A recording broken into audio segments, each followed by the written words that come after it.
Hi, everyone. Welcome to the Dynasty Hotseat. This episode is going to be fire.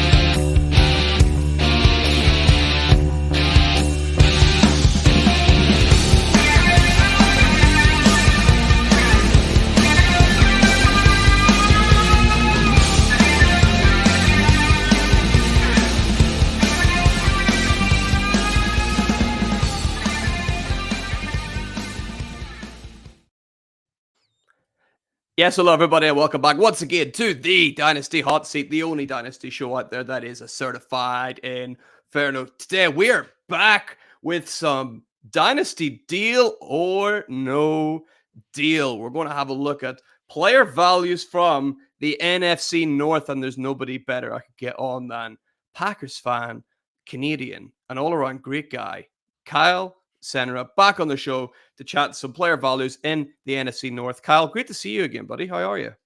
Likewise, Mags. It's awesome to see you. I guess I am a true North guy, so NFC North works perfectly. Yeah, absolutely. So we've got 5 Packers players in our game. We've also got, unfortunately for you, Kyle, we have to put in some players from the Vikings and the Lions and the Bears as well. But yeah, I'm sure we'll chat about them a little bit. But I'm really looking forward to your Packers takes most of all. Well, it's funny because I mostly said I'm low consensus on like every Bears player in fantasy, so that's really where the bad news is. Because unfortunately, the unfortunate thing is that the Lions and Vikings have very talented players that could win games and beat the Packers. Yeah. So but love them for fantasy. So shout out, by the way, Chicago Bears giving me loads of free merch. I was at a flag football course this week in Edinburgh, and Chicago Bears. Look at this. Got a little whiteboard there. I've got a little, look at this, like a little bucket hat kind of thing, right? I was gonna say, do they just give away like Justin Fields jerseys because they hate him so much and they want to get rid of him? They want to get any trades? Because that would be awesome. Because I love Justin Fields too. I think they might have been able to get a 6th round pick for a Fields jersey. Never mind, like the actual guy. So yeah, I think they probably could have got a little bit more for him in the end. But yeah, he's old. The Bears made a mistake. Oh, I am shocked. I am. That never happened. I am absolutely gone. So we'll maybe get to some of those Bears mistakes in a little bit, but I'll run you through. I'm not taking Mahomes. Well, yeah, I bit my lip so hard the whole time through the course. There were like any questions. I was like, "Do you regret taking Mitch Trubisky?" I was like, just really wanted to say it. But why didn't you take Deshaun Kaiser? Oh wait, yeah, that was my take. I don't need Mahomes. Deshaun Kaiser guy is great. No, those guys, they did such a good job. So shout out Chicago Bears in their flag football division. I think they're called the Warriors or something like that. Yeah, that was good fun as flag football continues to grow all around because of coming up with the Olympics. Quite exciting, right? Sure. Canada got a good flag football team coming up, you think? I don't know. I think they have a team. Like it's been a sport in Canada, so I think that they at least have the framework set to not embarrass themselves. I suppose. I hope. Yeah, well, I'm certainly looking forward to seeing that. I'm also really looking forward to seeing how you do on our deal or no deal wall here, Kyle. I hope I don't embarrass myself. Dude, you're going to absolutely smash it. We've had Ali and Paul on so far. Both they got a 3rd and a 4th. So yeah, I think you can do better than that, Kyle. So I'll run you down who's available here. So from your beloved Green Bay Packers, we of course have Jordan Love. He is one of the options underneath one of those boxes. You've also got a guy I'm interested to hear people speak about, Marshon Lloyd in there. Christian Watson is in there. Bo Melton is in there, a guy that's been rising up the ranks and trending everywhere. And then Luke Musgrave, also in there, available from the Green Bay Packers. Minnesota Vikings players, obviously, Justin Jefferson in there. JJ McCarthy is available in there. Jordan Addison, TJ Hockenson. And Kyle, I couldn't not put Canal Harry in, fellow Canadian. He's looming in there for you somewhere. So he might be a part of that flag football team, right? Who knows? So the Detroit Lions also have some players here. We got Jir Goff, you got Amon-Ra, St. Brown, Jir Gibbs, Jameson Williams, an interesting player, and also Sam Laporta in there. So lots of good players in from the Lions. And then that's fire. That's fire, absolutely. And then the Bears, the guys that you're lower on, we'll find out. Caleb Williams, he's in there, obviously, along with Rome Odunze as well. Also stuck in DeAndre Swift, Keenan Allen, and one you really want to avoid, but someone that you probably have fond memories of, Mercedes Lewis is in there as well, Kyle. So you can get Robert Tonyan. Oh, no, it's right. He left the Bears. Yeah, no, I guess big dog it is. Okay, we'll take big dog in there. And I've also I don't know who's going to be more useless for fantasy this year, N'Keal Harry or Mercedes Lewis. I reckon N'Keal Harry actually will be more useless than Mercedes Lewis. Weirdly enough, I mean, he's converted. They're basically the same thing because now N'Keal Harry's a tight end. So, dude, yeah. Man, this guy just he's like the reincarnation of what was he called? JJ Arcega-Whiteside, right? Oh yes, that is actually true. That's very true. And I mean, I think N'Keal Harry probably has a better chance to make a flag football team than a CFL team since they don't use the tight end doesn't exist as a position in the CFL. Yeah. Maybe we'll see him at the Olympics soon. And Kyle, I've also thrown in, by the way, an early 2025 first round pick for you and a late 2027 fourth. The pick that Paul Picken managed to get. I can't do worse than Paul. Okay. That's at least the floor. Can't do worse than Paul. I am thinking Mercedes Lewis is actually lower than the late fourth, though. So that might be. Yeah, so would N'Keal Harry. Yeah.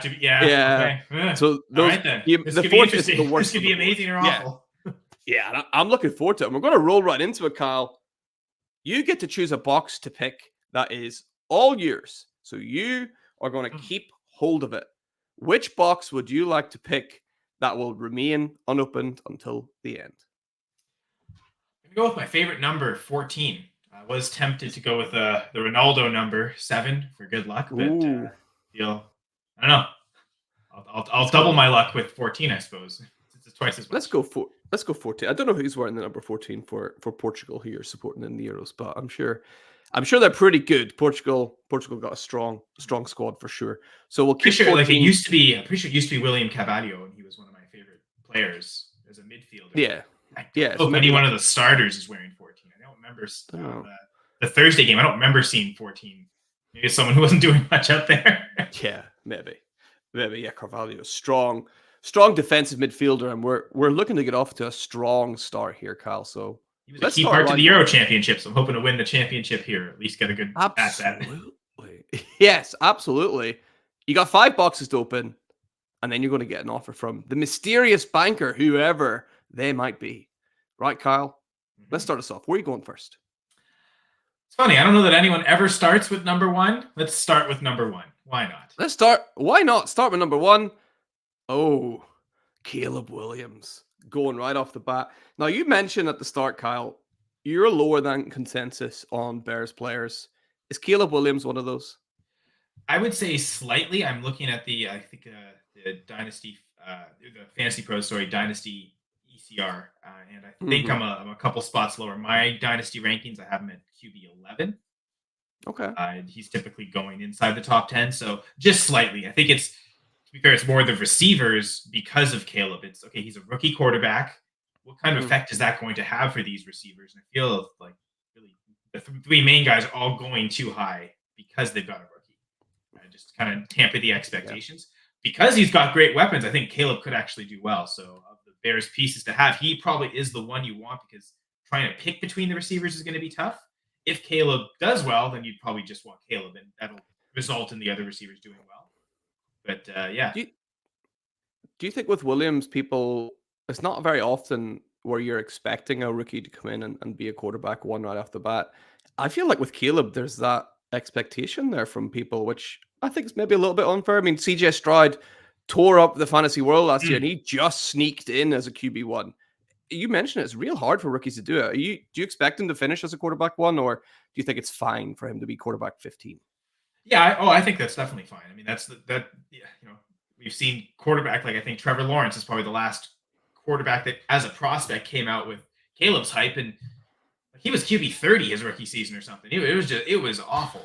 And so I think as long as Caleb doesn't fall flat on his face like that, I think he'll be fine. Part of my argument is I've actually, even in my dynasty rankings, I have Jaden Daniels ahead of Caleb Williams. I've made that take on the show before on the hot. You have, yeah. Take, and I'm sticking to it. And I think fantasy wise, just Daniels' rushing ability will lend more easily to be a top 12 quarterback Mm. than it will for Caleb. So Caleb could. I mean, I do like. Some people think he's a better prospect than Stroud. I might even be inclined to agree on that. But man, seeing Stroud and how accurate he was, it's tough to think that that's like the ceiling for what Caleb could do. Yeah. So, Yeah, so Caleb coming off the board, not the biggest name on here for sure, but man, he's right up there. We want to improve with our next box, Kyle. So where are you going? I was happy to not see one of the big names as the first pick. Oh, I messed up right off the bat. So it's okay, Caleb. Yeah, I'll take that as the first. Yeah. Honestly, just for the arc of synchronicity, and we go from 1 to 2 or 2 twos. Let's get rid of number 22 right off the bat. Ooh, number 22 from first to last, Jared Goff. Taking all the quarterbacks. Yeah, exactly. Jared Goff coming off the board. Man, what? For me, Jared Goff, next couple of years, I'm expecting just Jared Goff things. Super consistent, super safe. Will probably be a quarterback one for the next 3-4 years at least, as contracts there. He's not going to set the world on fire. He's probably not going to win you any leagues. But man, if you got Jared Goff as a quarterback 2 in a super flex league, that is brilliant for your team, right? That's exactly what I was about to say when you were talking about that. Because maybe you don't want him as the QB1 sustaining you, but like, off the top of my head, I think I've got a dynasty league where it's Josh Allen and Jared Goff, and literally just a bunch of backup quarterbacks after that. So I'm just riding those two and going kind of fragile at that position, but thinking that maybe he's not the most consistent, although his consistency has gotten better. It used to be home Goff, road Goff. Okay, if he's at home, you want to play him at the road. He's gotten better fantasy points on the road the last couple seasons. Part of that is just better weapons. Amon-Ra and Leapor now, one of which I'm maybe hoping to get here. I would say Goff has a better chance to be a QB1 this year than Caleb. Dynasty-wise, though, I would take Caleb in a startup ahead of Goff. He's ahead of Goff rankings for me. So, I don't know if it's a better or worse trend, but let's have to get some of these picks off the board, or at least the bad pick off the board eventually. Yeah, let's see if we can find this 27th. These third-string tight ends. Yeah, exactly. Let's get rid of some of those guys. Where do you think they're hiding? Yeah. Guess kind of now want to just go right in the middle, and I'm going to take number 11. Number 11. Let's get number 11 opened. Another quarterback coming off the board. This is statistically improbable, Kyle. I'm not going to lie. That you know what? I'm replicating the NFL draft. Caleb Williams was the first overall pick, and then it literally was two other quarterbacks that followed him. So the first 3 picks are 3 quarterbacks. So there we go. So JJ McCarthy, same sort of question about him than with Caleb Williams. Man, if he finishes as quarterback 15, that's a huge win for JJ McCarthy, right? Sure. Huge.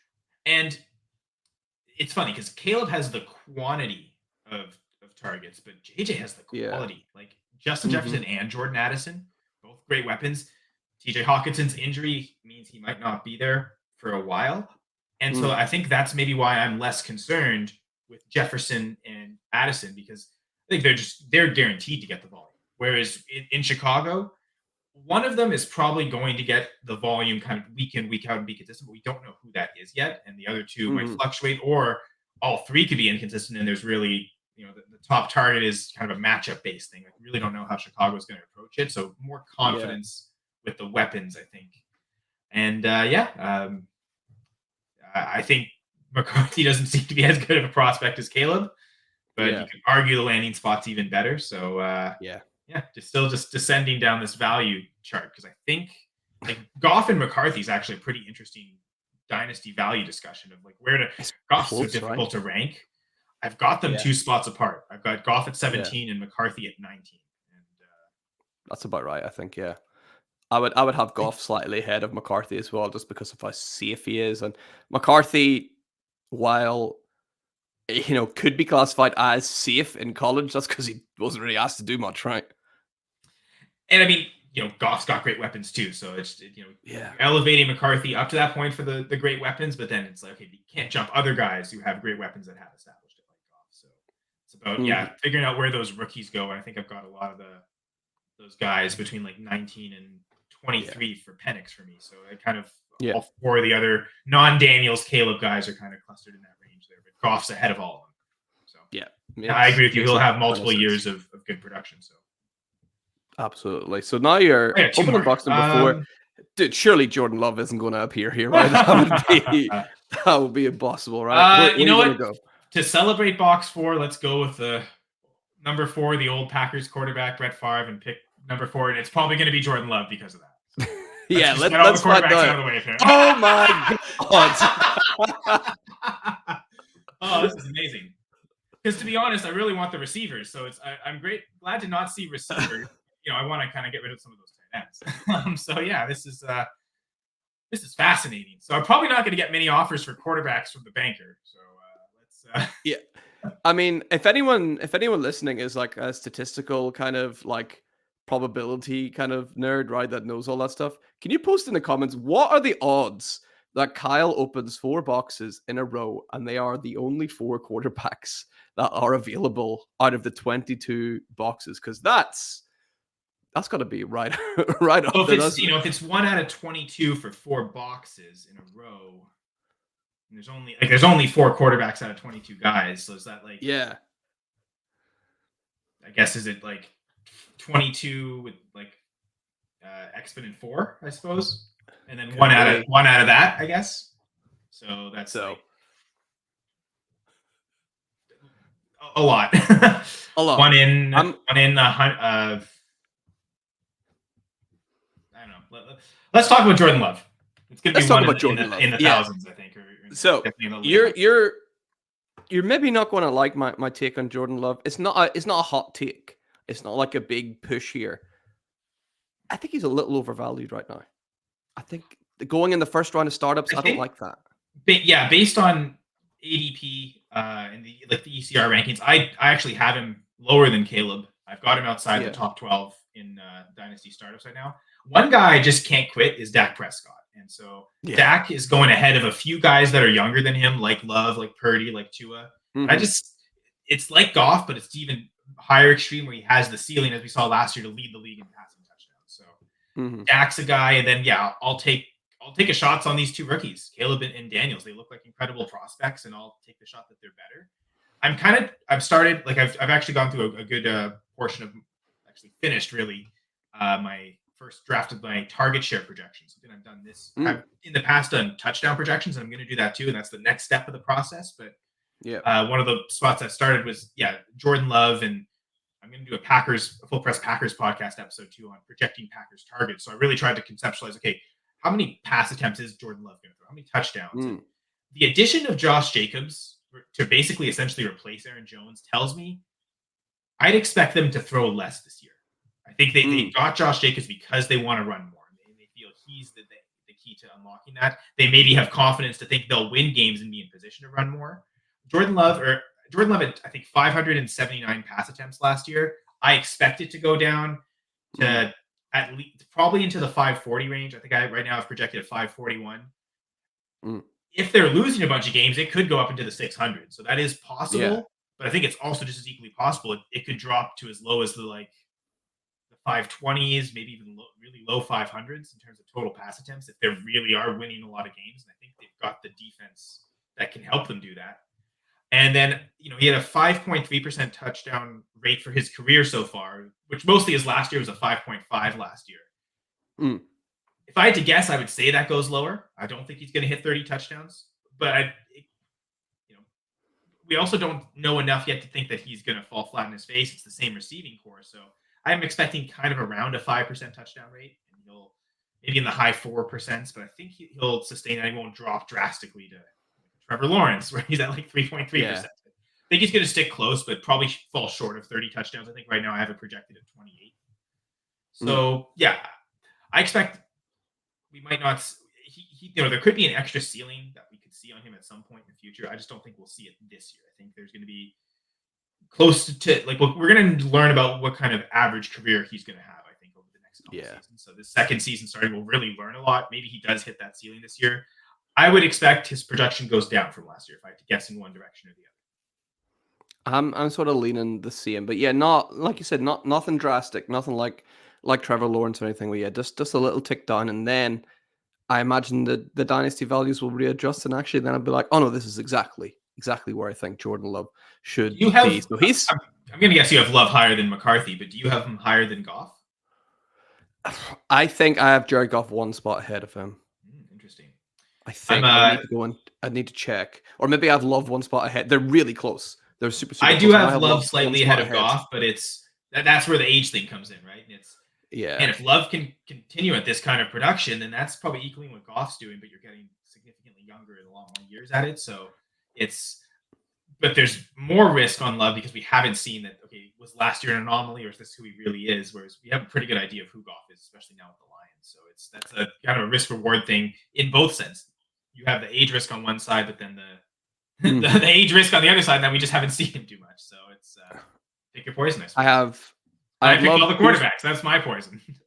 I have Love 2 spots ahead of Goff. Actually, I've just checked, and he's splitting. Brock Purdy's splitting them, so I've got Love, Purdy, and then Jared Goff in there. So well, speaking of splitting, let's split this screen right down the middle and take number 18 as the fifth box. Let's do it. It can't possibly be a quarterback, right? Well, there are no more quarterbacks. You didn't throw Sam Darnold. Like Sam Darnold isn't just going to pop in and replace somebody. Yeah, unless we're going to count the 25 first as Carson Beck or something, right? And then we'll put him in there. So let's see what's in there. Hey, it's Marshon Lloyd, not a quarterback. One of your Green Bay Packers. Man, I'm super interested in Marshon Lloyd. Here's the question I've got for you, Kyle, as a Green Bay insider. How much Marshon Lloyd do we see year one? I don't know that we see a ton. I think Josh Jacobs is brought in to be the guy. He's going to be the workhorse. He might not see the same amount of touches that he saw with the Raiders because they do have, they invested in Lloyd. They still have A.J. Dillon. That's better than a lot of what Josh Jacobs had at backup the last couple of years. I mean, last year was Zamir White, but before that, let's, who's the former Patriots running back there? Dude, super old.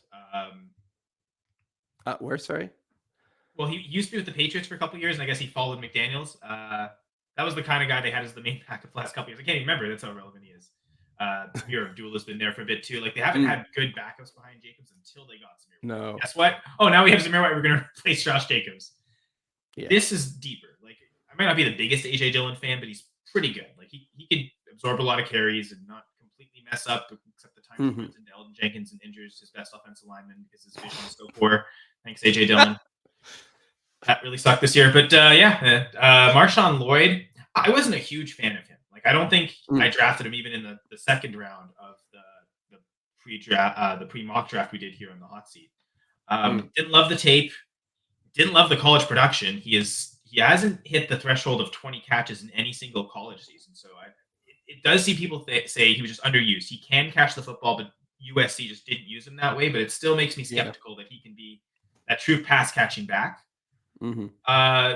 But man, the athletic testing, he was one of the best in the class. Dude's an athlete, and the Packers love their athletes. So it makes sense that this is the kind of guy they'd go with, I suppose. My take this year, though, is I hate what the Packers have done at running back. Because I wanted them to keep Aaron Jones. I think he impacts the passing game more. If you're trying to win a Super Bowl this year, which it seems like the Packers are, I think Aaron Jones is better than even Josh Jacobs. Now, Josh Jacobs better inside runner, I get that. But what Aaron Jones provided as a pass catcher and also as a leader for that locker room, the intangibles.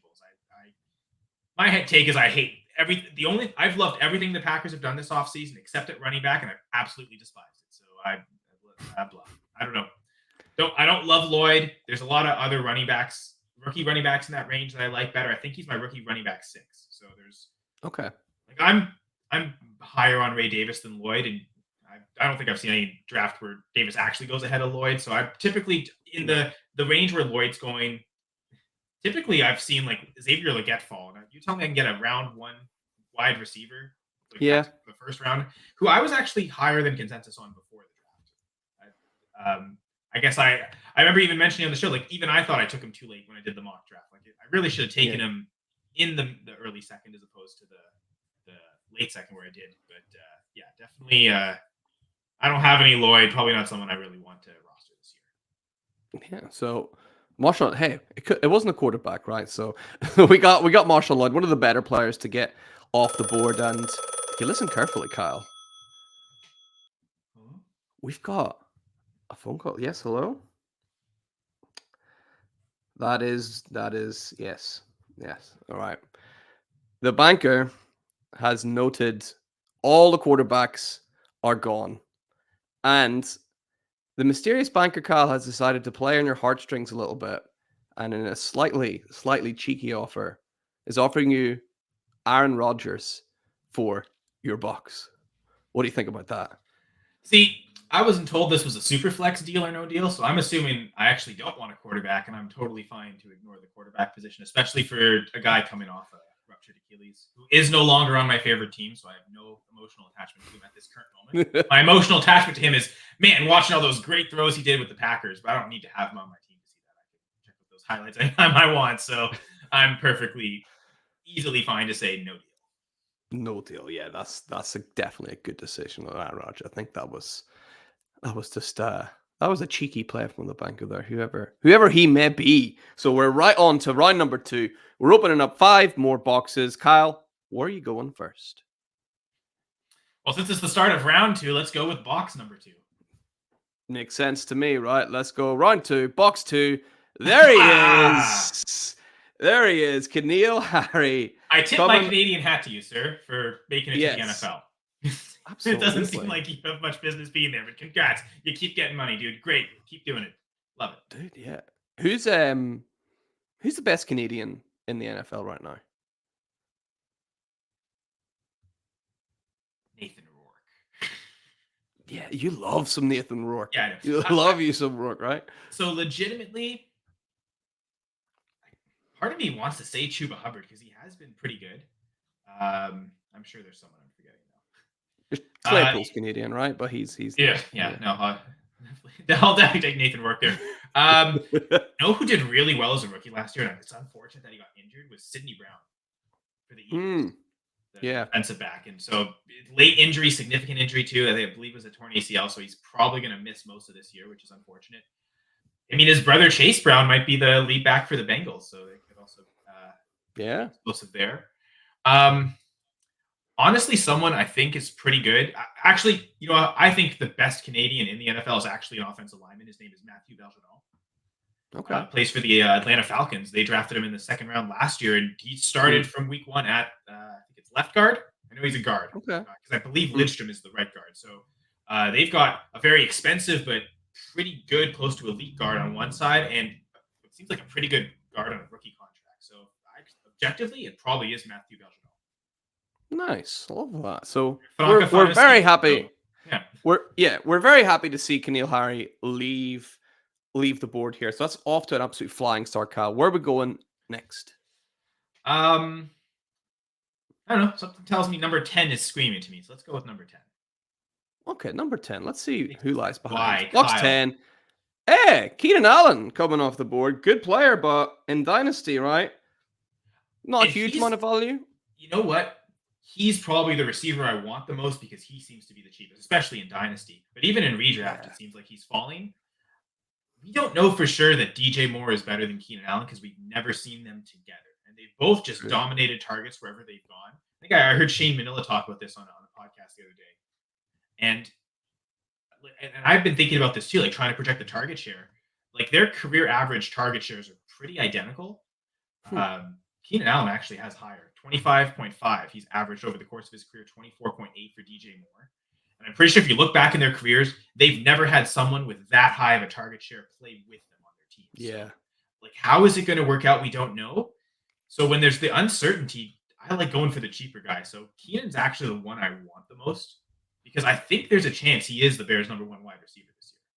People seem to give it like 0% chance. I think the likelier scenario is that it's DJ Moore, but I think there's enough of a chance that Keenan does it, and I don't think that chance is being respected enough based on where both of their prices are. Yeah, I think Allen for sure is, I would argue, the most like rookie QB friendly out of all those receivers there, right? Just the way if he's playing in the slot and that's where Caleb wants to go, that would make sense. But we'll see. We'll see. Yes, we'll see how they dive things out. Luke Getsy isn't there anymore at offensive coordinator, so that you've avoided that disaster entirely because that was something that was the God. Why do they have to hate Justin Fields so much? Poor guy. Do you see the slight on Justin Fields with the new Madden trailer? No, I didn't. I don't care about. They brought out the new Madden They brought out the new Madden trailer, and it like was showing the new kickoff rule, but they had Justin Fields returning a kickoff in the trailer. It's like, that's a sly dig. I mean, to be fair, people are probably doing that anyway. Like, oh, let's put Cam Newton out there on kickoff returns, and he'll just truck through. Yeah. I'm sure, like people. Have done that. It's a testament to how good of an athlete he is, I suppose. Yeah, we'll take that for Fields. I mean, it's no different than everyone else who's just been seemingly everyone hating on Justin Fields this year, except for a few. Yeah, I think he's like Scott Connor. He says Justin Fields is his most like rostered player in the Best Ball Mania 5. It's just like the highest percentage of rostership is Justin Fields. He just takes him every time. Wow. He could see the field. Yeah, he could see it for sure. So Keenan Allen there, a nice piece, but for Dynasty, nowhere near up the value of some of the wide receivers left. So that's good. So let's keep this ball rolling in an excellent second round so far. Where are you going next, Kyle? I don't know. Something telling me the not round, but the half round numbers are speaking to me. We went okay 10, and now we're gonna go 15. Okay, let's go 15. See who's lurking behind there. It's your boy. It's Christian Watson. I'm sold. Kyle, I've been hoodwinked. I think this hamstring specialist, I'm buying into it. I don't know why. I think Christian Watson is the most talented wide receiver you have at Green Bay when he's healthy. He's the best separator. He's the guy that can, with his speed, get open. And I think the route running has improved. Still say like there's, Romeo Doubs is a more precise route runner, and that's why he's always going to have a role in that team. Mm-hmm. But yeah, I think the only reason where Jaden Reed will lead the team in targets and not Watson is because the Matt LaFleur offense, and this goes back to the years with Rodgers, they focus so much on the slot receiver. And I think people love to talk about the drama between Rodgers and LaFleur, but that seems like something that Rodgers really embraced and Adams really embraced. Let's move Devontae Adams to the slot. He can win on the outside so much, but because we want to feature the slot receiver so much, let's put our best receiver in the slot so we can just heavily target him. And it seems like that's something Jordan Love has continued to do too, because that's kind of the staple of LaFleur's offense. So much that he designs is for the slot receiver to be the first read. So, I still think Jaden Reed's the guy you want because he'll see the most targets, probably get the most catches, but there's certainly weekly ceiling with the touchdown upside with Christian Watson that's there. I think he'll see probably close to what his target share was last year. He had 17%. I could see that slightly going up.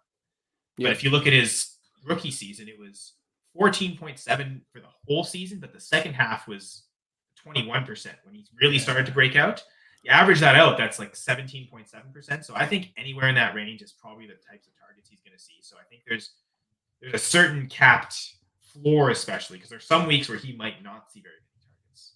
But there's certainly a lot of good weekly upside with Watson. The trick is with Watson, I think if you're going to have him on, you want him on teams where you have to start a bunch of wide receivers, like PPR leagues where there are multiple flex spots, and you build your team where I'm going to fill the flex spots with receivers. I'm probably just starting the 2 running backs. It's a good hero RB build where you got one guy and then the second RB.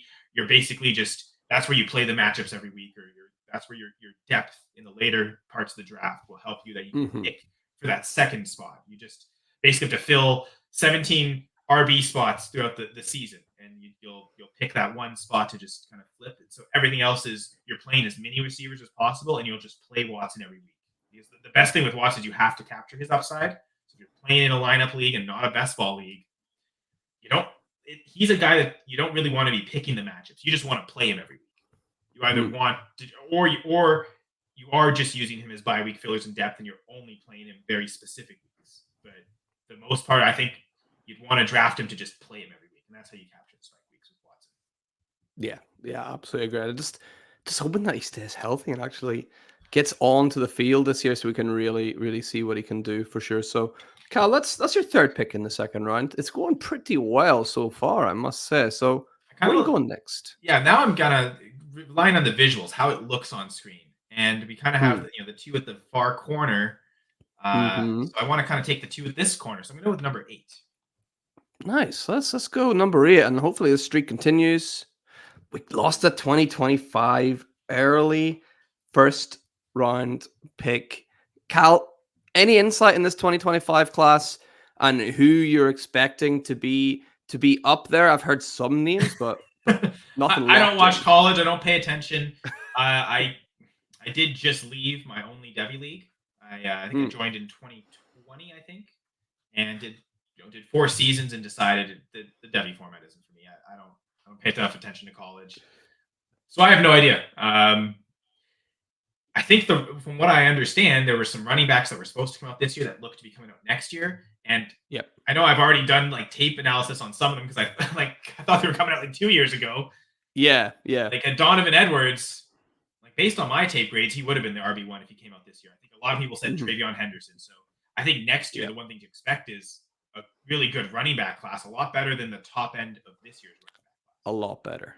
Yeah, a lot better. And then there's 2 or 3 really good receivers. Quarterback, not so much in my opinion. So well, we had 6 first rounders this year. It's a couple guys that they've held on for a few years, and now they've all kind of come out together. So now it's the next class needs that year or two to develop to we find out who those top quarterbacks are. So absolutely. Will emerge. Every year there's a quarterback in college that does way better than expected. No one had any thought of this guy being a first rounder, and he does well enough that he becomes a first rounder. Jaden Daniels, right? Jaden Daniels. I mean, Anthony Richardson. Joe Burrow. Really. Anthony Richardson, Burrow, right, was like that, wasn't he? Oh, for sure, the best example of it. Yeah, definitely. Yeah, there's tons, right? So did anyone think Zach Wilson was going to be the second overall pick? Like everyone was earmarking it should have been Fields. Thanks, Jets. Way to mess up. Oh, look, the Jets messed up again. Wow. Who wow. I mean, I'm shocked as well, right? I'm absolutely shocked at that one. So you got one more pick here. 25 early first. Not the worst thing, considering we still have people like Justin Jefferson, Amon-Ra, St. Brown still there as well. So what's your last pick of this round, Cal? So everyone says 13 is the most unlucky number. So let's I think now is the time to get the luck out of the way. And I surround the one box that's mine, 14. I get on both sides. So let's pick number 13 right here. Let's hope 13 isn't unlucky for us. It's Sam Laporta. Ooh. All right. Yeah, he was the one tight end I really wanted. This is definitely unlucky for me. Yeah. Is he your tight end 1 in Dynasty, Sam Laporta? It seems fairly consensus. Oh, but I think someone else made this take, but I've got Dalton Kincaid as the number 1 tight end in Dynasty. The chance to be the alpha in the Bills offense. And every move they've made this offseason tells us that's what they expect. He's the first rounder this regime drafted last year. Yeah, they've kind of cleared out the receivers. It kind of looks like the top 2 targets in the Bills are going to be a tight end and a running back. So that's how Joe Brady wants to build the offense. Joe Brady, Joe Barry, Joe whatever. Yeah, Joe Brady. Joe Barry's the former Packers DC. Yeah. He can't even build a defense. You definitely don't want to build an offense. Matt, I'm right there with you. I've got Kincaid as my number 1 tight end. Sam Laporta sitting at 2. I think Laporta had a really good year last year. Sorry, I just thought of a joke. But if you let Joe Barry play with 0 defensive backs, he would totally do that. He doesn't. Just pressure. If you pressure with 11 guys, there's nothing that the offense can do. No, exactly. And don't worry about people running in behind at all. That's fine. We'll deal with that later. Yeah, just crush him as well. We just sack the quarterback. So we got Sam Laporta. He's off the board. That is the last pick of round number 2. And here we await another phone call from the banker. And it's coming in right now. Yes, hello. A much better round, I agree. Yep. Okay.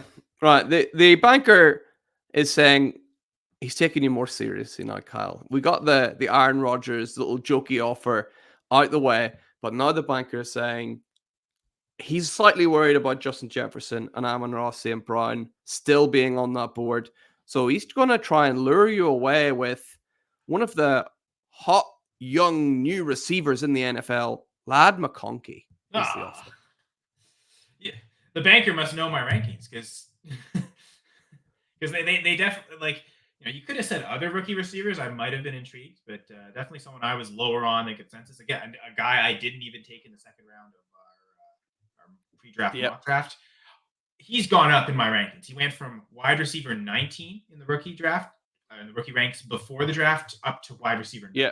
So significant rise. I have to respect the early second round capital, the amazing landing spot.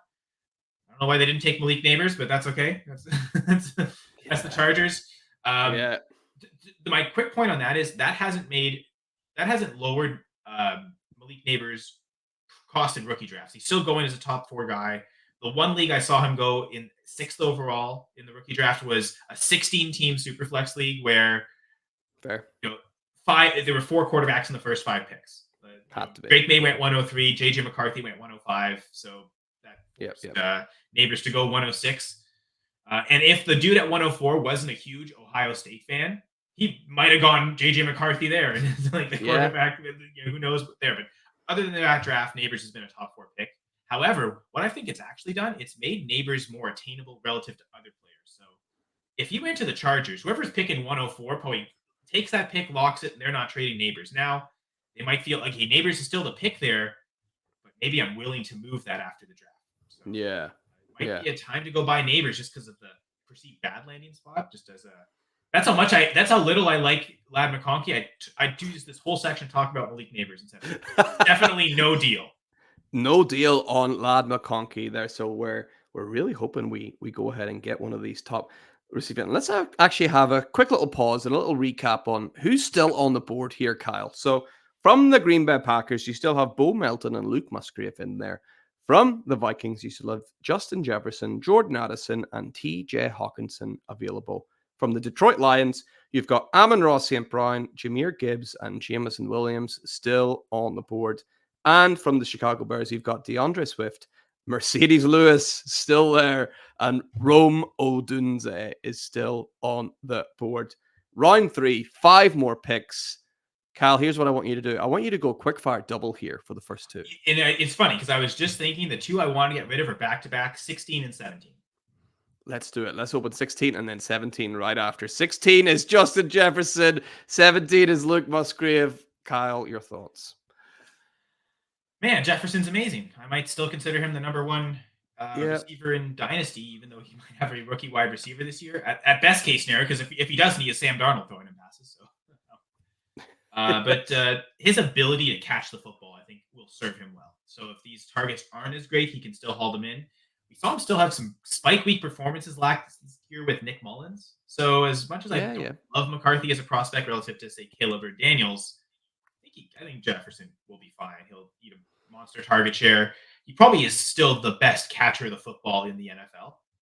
Him or DeAndre Hopkins. Hopkins has held that for a while. Literally held with those strong catching hands. And I mean, that's one thing that, hand technique for catches, that's not going to change with age. So it's pretty much those 2 is like that's their best traits. And that's why Jefferson has had so many catches over the years. And yes, it's a huge amount of targets, but his catch rate's pretty good, typically above 80%. So he makes the most of a massive target share. So this absolutely sucks because he was the one player I probably wanted the most here.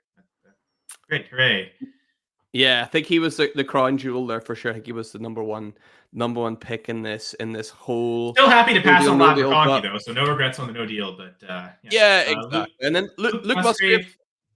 So 12.4% target share with the Packers last year. Good for a rookie. I don't see him getting any higher than that. In fact, I expect it to lower just with with everyone that's there. And I think part of it is I was measuring target share based only on games they were playing. So there's a lot of crossover where guys are injured. So one dude's target share will spike in games where another player's injured. With him and Kraft together, it'll be tough to know which tight end to grab. So I don't have any Luke Musgrave shares in Dynasty. In fact, I preferred to take Tyler Kraft last year just because he was going sometimes 2 rounds later than Musgrave in rookie drafts, sometimes even undrafted, and you could pick him up off waivers. I did not love Musgrave's draft price last year. I thought he was going too close to the Michael Mayer, Sam Laporta tier. I also didn't like Michael Mayer's. I kind of avoided rookie tight ends last year. As much as I liked Kincaid, I felt like they were just all too expensive. And guess what? Everyone was right. Most of them smashed. Musgrave did well. I don't expect him to do any better. I still think the main 3 targets on this team are the top 3 wide receivers. So definitely the number 1 tight end of the Packers is going to be 4th on the team in targets at best. Yeah, Musgrave for me just screams one of those tight ends just in that sort of realm from like 12 to like 30, right? And he'll just be in there. He might finish his tight end 12 one year, but then he might score 10 less points and be tight end 30 because it's just so close between all of those guys. So I think that's where he lives. Not a bad player by any means, but not someone that's going to really push your dynasty team over the edge. So we want to bounce back here, Kyle, in round number 3. So where we're going to go next to get this back on track? Well, bounce back. Do you remember how bad Ronaldo was at the World Cup? Like, I mean, they were benching him. Like, he was. And it seemed like he was being a bad teammate too. Like, he does that, right? He flaps his arms. And that's why I didn't know what to expect with Czechia. And like, even some articles. Oh, Silva and Fernandez are the guys on the team. I actually didn't think Silva played that well.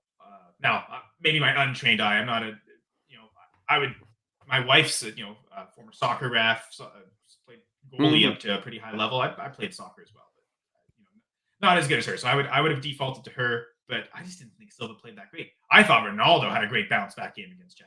And it's kind of the confidence to, okay, he could be the guy that carries it. He was creating a lot of the offense in the first half.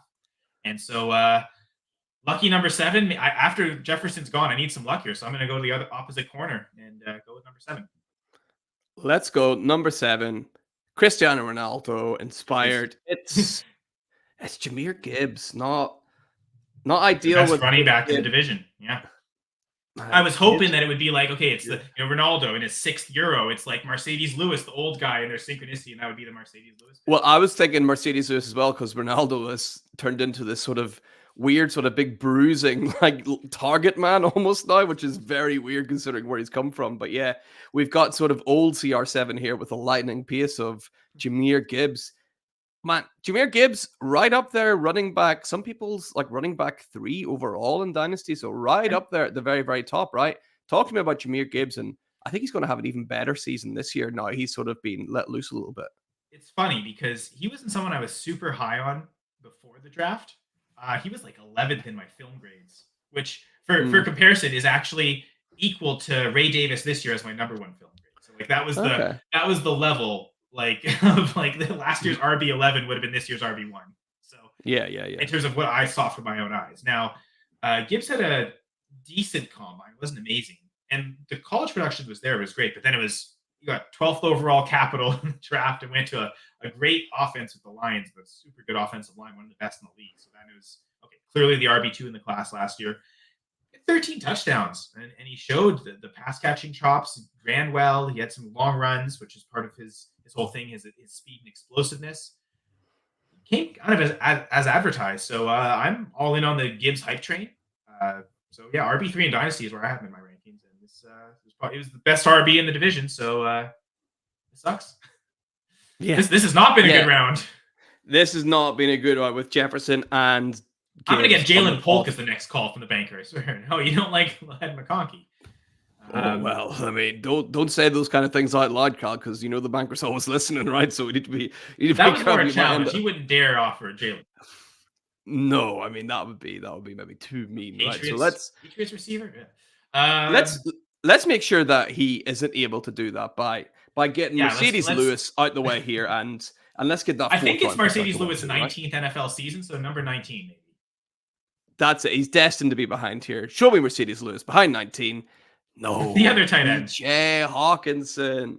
Man, TJ Hockenson, for my money right now, is the most undervalued player in Dynasty Fantasy Football. That's the format you want him. Honestly, he's off my board in redraft because we have no idea when he's going to play this year. And the way I play tight end, I'm usually really minimal in terms of the number of tight ends I'm rostering. Frankly, I'm typically just drafting my starter, and whenever his bye week is, I'll worry about my backup tight end that week because that'll give me time to know, okay, who's getting targets. I don't want to just spend a roster spot on a tight end that I'm going to hold all year. So, if you're taking TJ Hockenson, you have to draft another tight end, or you're picking up another guy immediately week 1 without any information. So, no, I don't want any. I have no interest in redraft, but he's fallen in Dynasty. I think he's a good Dynasty buy for sure. So that's definitely the format you want to have him right now is Dynasty because he would have been probably finished as tight end 1 last year if he didn't get hurt. So he was tight end 1 on points per game, I think, tied with Travis Kelce. So yeah, he would have been right up there. And again, rookie quarterback tight ends usually fare pretty well with those rookies. So Hockenson, not really a name that we wanted to see leave the board here. We need to get one bounce back in this round. This has been a cruel round. So where are you drawn to for this bounce back then? Let's go with number 3. There's too much on the top row for my visible liking. So let's get rid of number 3. Let's get rid of number 3. Let's see who's behind 3. There he is. Mercedes Lewis. All right, I can't finish worse than Paul. Perfect. Okay, I can't Exactly. be the worst. Now let's get rid of You're that. not going to be. Yeah, you're not going to be the worst. You might tie with them. Hopefully not though. But Mercedes Lewis is off the boards. I love you, big dog, but this is a fantasy show, and no. Yeah, you're not too much use there, as we are awaiting imminently a call from the banker himself. So let's see. Hello. The banker's offering Nathan Rourke, but has decided against it. Oh, interesting. Okay. Okay, right. In what is being called an unprecedentedly kind offer, Kyle, the banker is worried about Amon-Ra St. Brown still being on the board and Roma Dunze, to be honest, as well. So the banker's offering you to get the hell out of here, Stephon Diggs. What do you think about that? It's not awful. It certainly is the best offer that's been made so far. I think so, especially after a poor round. That is generous. But Stephon Diggs, what do you expect out of him on his new team now? Because I don't know what to think. He could, in theory, be the number 1 receiver on the Texans this year. So yeah, redraft, deal or no deal, this actually might be pretty good.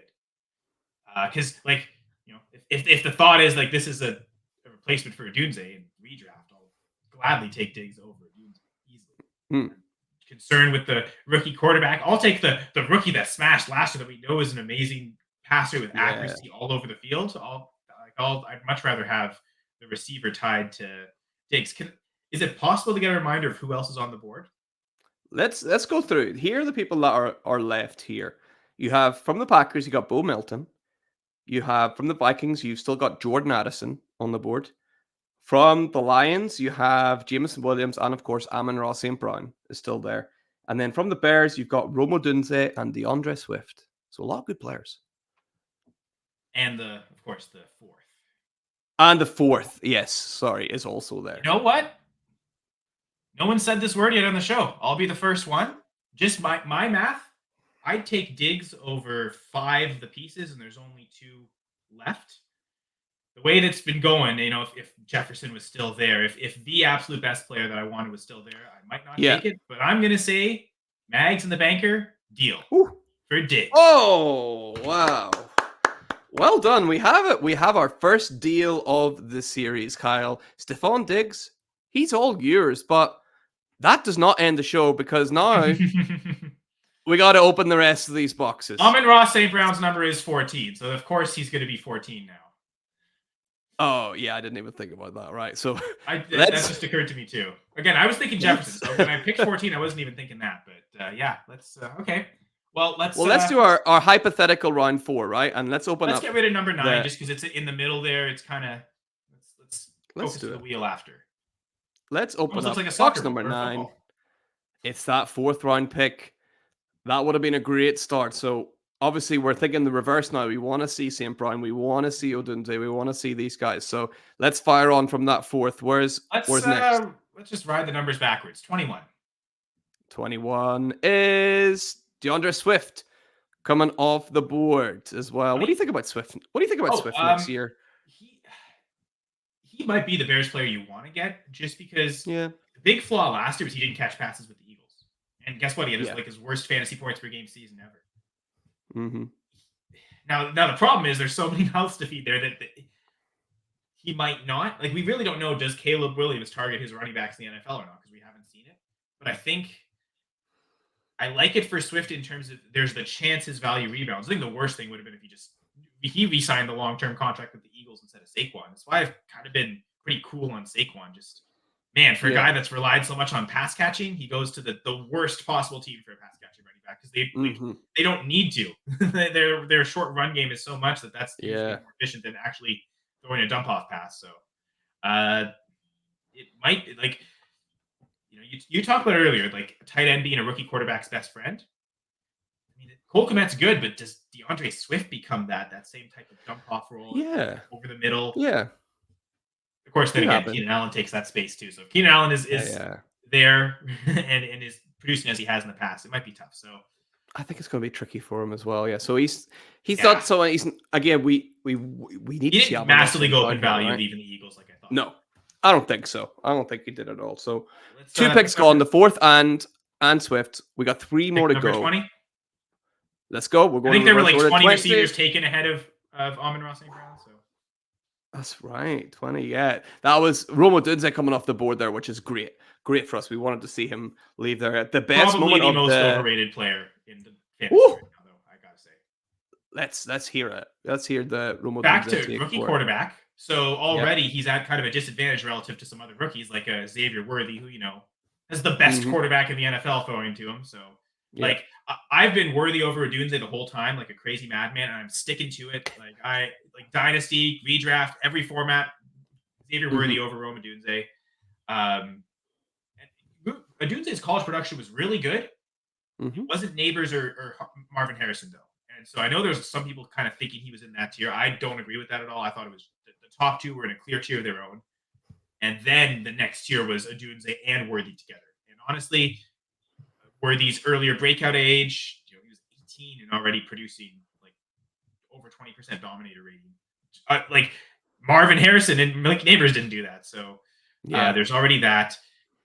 We've already talked about it. Like you got 2 guys that have career average 24% target share or more. Yeah, so that's half the targets right there in theory that go just to DJ Moore and Keenan Allen. What's really left for Rome Odunze, DeAndre Swift and Cole Kmet, and just all the rushing attempts that they think. I mean, they might not win a lot of games. They might be passing a lot, but I don't know. I feel like Odunze is going way too early in redraft, especially way too early in Dynasty. So I've got no Dynasty shares. I have no plans to. Honestly, the spots where I think I'm going to get Odunze, I've been just like trading out for veterans. I'd rather just give me a DK Metcalf. Give me I think I traded out of a 107 for Puka Nacua. I had to add a lot to the 107, of course. But that's ultimately what I ended up doing was 7 first-round picks this year. I traded away. And that doesn't even count like first rounders I traded away last year. Just this year, I've traded away 7 first-round picks, most of them to get wide receivers. I think one league was to get Mark Andrews, where we needed a tight end and Bowers had gone. And could have taken Xavier Worthy, my co-manager, and I, and then we ultimately decided let's just try and buy Mark Andrews. And sure enough, I had to throw in Gerald Everett, another Bears guy that could take targets. But all to say that there's so much uncertainty with the rookie quarterback, with all the other receivers. I don't want to invest in Odunze. I don't think he's going to do very great this year. Not what everyone's expecting. It'll be a much cheaper buy next year. Yeah. So bye. I guess. Exactly. We're not. Bye. Everyone in this anyway. Yeah, exactly. So he's off the board. Just a reminder, we got 2 more boxes to open here. Behind these boxes, there's Bo Melton, Jordan Addison, Amon-Ra St. Brown, and Jameson Williams behind these boxes. So Kyle, you've got to open 2 more in this round. Then the banker will give you a theoretical offer as well. That would have been the offer. Just to really tease me, yeah. Right, so where are you going next? You know what looks odd? There's only one odd number left, so let's get rid of 5.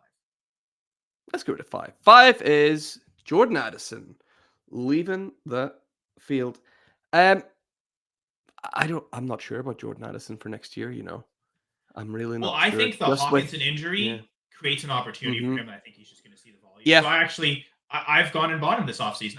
Here's one for you, Mags. It's a 1 QB league that will in 2027 become a super flex. But that's far enough away, and I'm actually am decent enough. Anthony Richardson at quarterback that I can Tua. So I feel like once that happens, I'll be ready for it anyway. So I was sitting at the 203 and I have JSN, who I took at the 103 last year, and decided, man, I should have taken Addison. Like it's the regret. So I went and the manager had Addison at the 206. So I offered JSN and the 203 for Addison, the 206, and they accepted. And I got Xavier Legette at the 206, who I would have taken at the 203. So I almost feel like I just made the free swap. So I'll just say I actually like buying Jordan Addison just on the opportunity. Everyone's a little scared of Cousins leaving, and with Hockenson injured, I think he's clearly going to be number 2 on the team in targets. And maybe the touchdowns might not be there, but just on a sheer volume, he might have a lot safer floor than what he had last year. So go buy Jordan Addison is my advice. I love it. Yeah, I'm feeling better about Jordan Addison already, Cal. Thank you for that. That was great. But Man, I'm slightly nervous for you here because we need to see Amon-Ra St. Brown appear. Oh, for sure. This Number has to be 6? Amon-Ra here.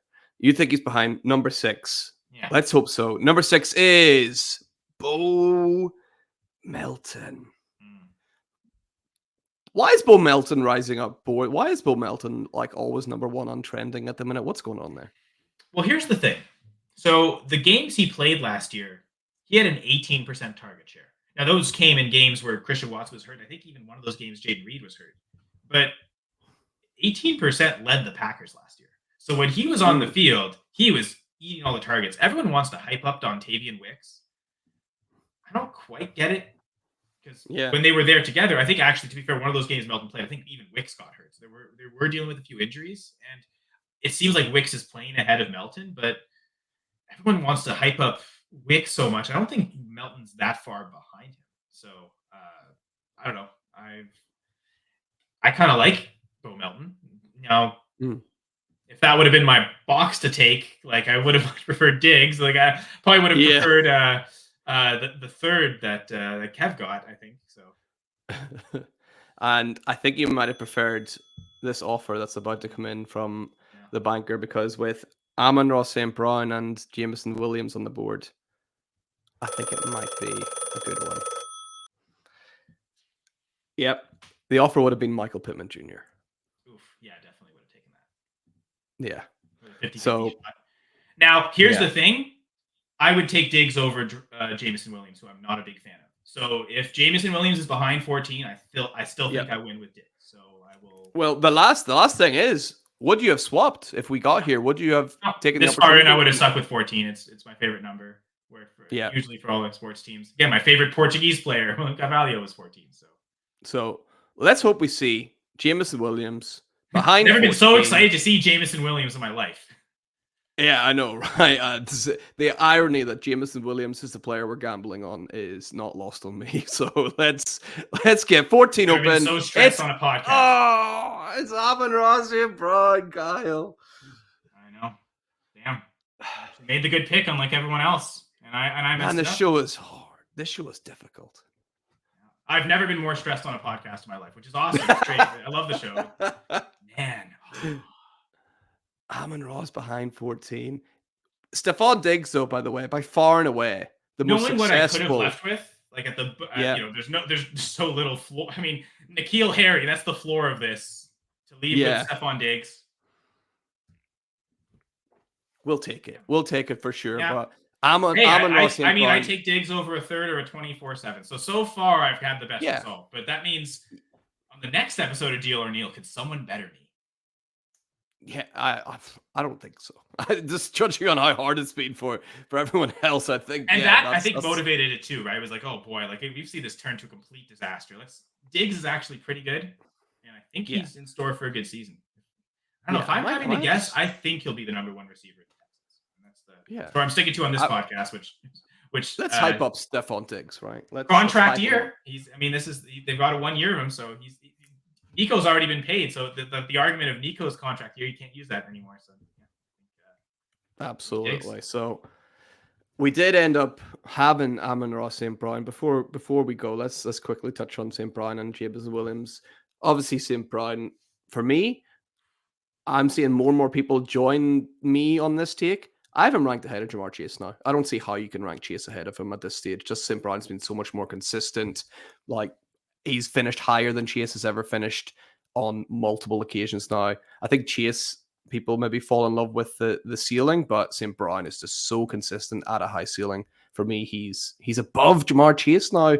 I know not everyone has that, but yeah, he's there for me. I still have Chase at 2. Exactly what you just said for that ceiling. Yeah. The weekly ceiling. I don't think there's a receiver that has more touchdown upside than Ja'Marr Chase. So yeah.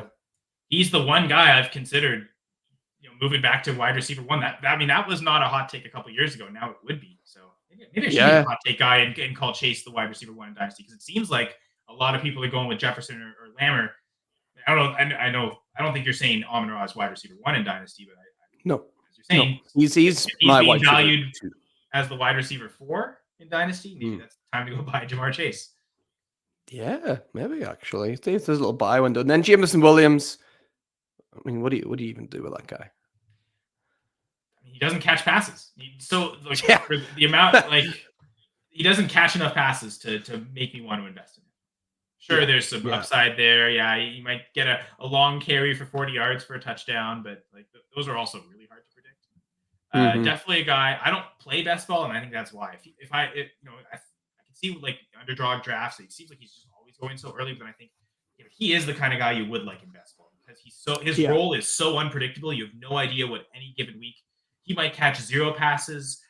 He might go for 120 total yards and 2 touchdowns. Like the range of Jameson Williams is so much that it's so much of a headache. And I just feel like, unlike Christian Watson, who, okay, I'll draft him and play him every week, I really don't want to play Jameson Williams every week. You kind of have to actualize it. So, from a lineup setting perspective, which is what I play in, I just don't. He's not a guy I really want. I want it all. So, at the end of the day, if Diggs was the last deal and it was the 50-50 between Brown and Williams, I might have still taken Diggs there. Because of the risk of getting Jameson Williams is so bad, I want to avoid it so much. Pittman, a no-brainer. Oh, man. I could have much rather have Pittman than Diggs, but I guess a semi-successful episode of Dynasty Fantasy Deal or No Deal. I gave the deal, so that was I think a very successful. You're not leaving here with a third or a fourth. You're leaving here with Stephon Diggs. And you know what? I hate the Lions. As much as I love Amon-Ra St. Brown, I don't have to have a Lions player to leave with. I could leave with a Texans player. Guys. It's a young, ascending team. Actually, former Bills player, because a lot of my family are either Packers fans or Bills fans. Again, proximity. Buffalo's only like a 7-8 hour drive from where I live, so it's even be the closest NFL stadium to me. So like proximity of my family or Bills fans because of that.